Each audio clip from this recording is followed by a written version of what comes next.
hello friends आज এটা নতুন ভিডিওলৈ আগবাঢ়িছোঁ যেহেতু ভিডিওটো আজি এটা প্ৰকৃতিক লৈ পেলাই এটা ভিডিও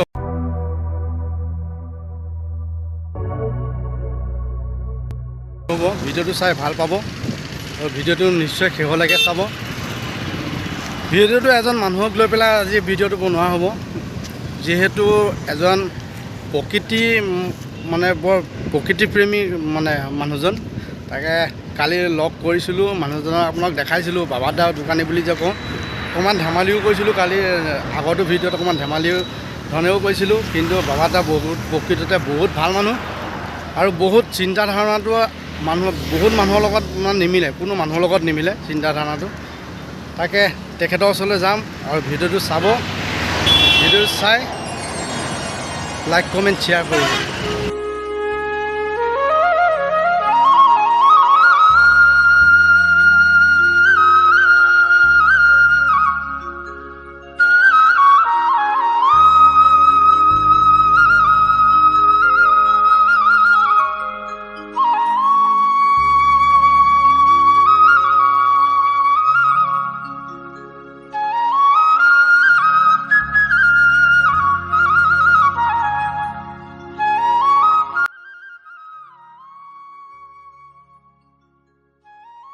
আহিছোঁ বাবাদাৰ ওচৰলৈ বাবাদাক তাকে ভিডিঅ'টো নেক্সটটো আগৰটো ভিডিঅ'ত অকণমান ধেমালি সুৰীয়া কথা কিছুমান পাতিছিলোঁ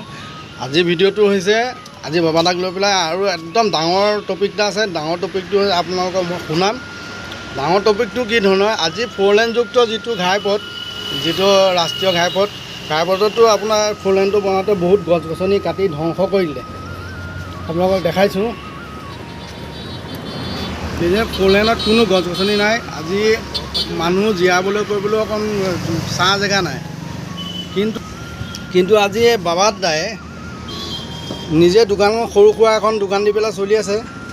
কিন্তু বাবাদাৰ কৰ্মখিনি আপোনাৰ শুনিলে আচৰিত হ'ব তাকে বাবাদাটো মোক বাবাদাৰ ওচৰত চিনাকি দিছোঁ এয়া বাবাদাই আপোনাৰ গছ গছনি কিছুমান ৰুইছে একদম হাইৱে ছাইডত তাকে আপুনি বাবাদা কি গছ ৰুইছে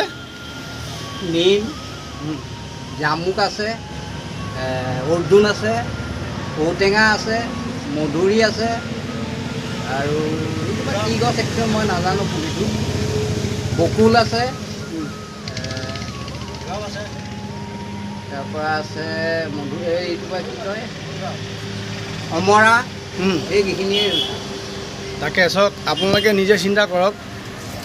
নিজে দোকানো দিয়ে দোকান দিয়াৰ উপৰিও তেওঁ নিজে ঘাইপথত এনেকৈ ৰাষ্ট্ৰীয় ঘাইপথত এনেকৈ নিজেও এজোপা গছ ৰুই পেলাই নিজে ছাঁত বহিম বুলিও এয়া প্ৰতিশ্ৰুতি দি পেলাই এজোপা গছৰ তলত ধুনীয়াকৈ বহি একদম দেখিছেনে কি ধুনীয়া গছ নিজে ৰোৱা গছ এজোপা নিম গছৰ ছাঁত এতিয়া নিজে দোকান খুলি পেলাই বহি আছে ইয়াৰ কথা এটা শুনিছোঁ আপোনাৰ ইয়াৰ কিবা ডাল ভাঙোতে আপোনাৰ বোলে 2-3খন বোলে যুদ্ধ লাগিছে বুলি শুনিছোঁ প্ৰায় মোৰ গাঁৱৰে এটা ল'ৰাই ছাগলীক খুৱাবলৈ নিম ডাল ভাঙোতে মই বেয়া পোৱা আজিও মাত বোল নাই মোৰ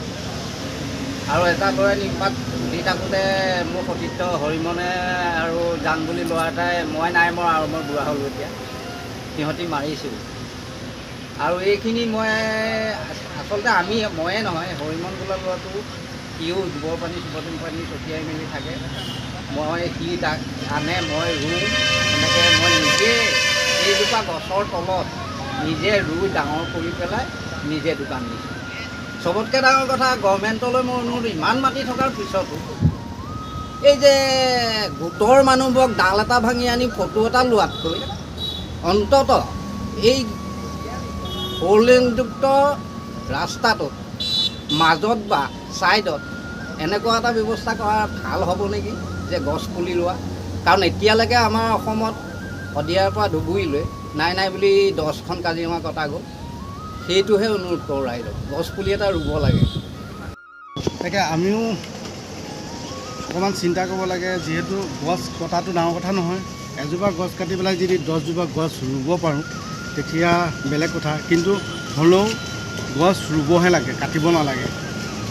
সেইটো কাৰণে কৈছোঁ আহ্বান জনাইছোঁ আপোনালোককো জনাইছোঁ আহ্বান যাতে গছ কাটি ধ্বংস নকৰে